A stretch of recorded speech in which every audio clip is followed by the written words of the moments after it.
जय शम्भो। तपाईहरुलाई नयाँ भिडियोमा स्वागत गर्न चाहन्छु।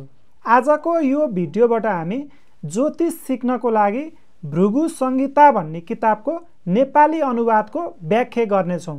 तपाईहरुले यो भृगु संहिताको पूर्ण व्याख्या यो भिडियो सिरिजमा आउँछ।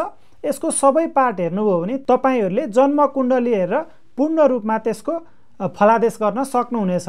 तपाईहरु पनि यो भृगु संहिता किताबको नेपाली अनुवाद चाहनुहुन्छ भने यो भिडियोको डिस्क्रिप्सनमा मेरो मोबाइल नम्बर छ, त्यसको व्हाट्सएपमा मलाई मेसेज गरेर माग्न सक्नुहुनेछ। श्री गणेशाय नमः। वक्रतुण्ड महाकाय सूर्यकोटि समप्रभा निर्विघ्नं कुरु मे देवा सर्वकार्येषु सर्वदा। सुरुमा हामी ज्योतिष विज्ञानको परिचय विषयमा कुरा गर्नेछौँ। ज्योतिष विद्या खगोल शास्त्र र गणित शास्त्रमा आधारित विज्ञान हो। ज्योतिषले आफ्नो सम्बन्ध मनुष्यको जीवनको भविष्यको व्याख्या मात्र गर्दैन कि आवश्यक भावी कार्यको मार्गदर्शन पनि गराउँछ। ज्योतिष जान्नाले ब्रह्माण्डको व्यापक रूपमा बुझ्न सक्ने र बुझाउन सक्ने दृष्टिकोण पनि प्राप्त हुन्छ।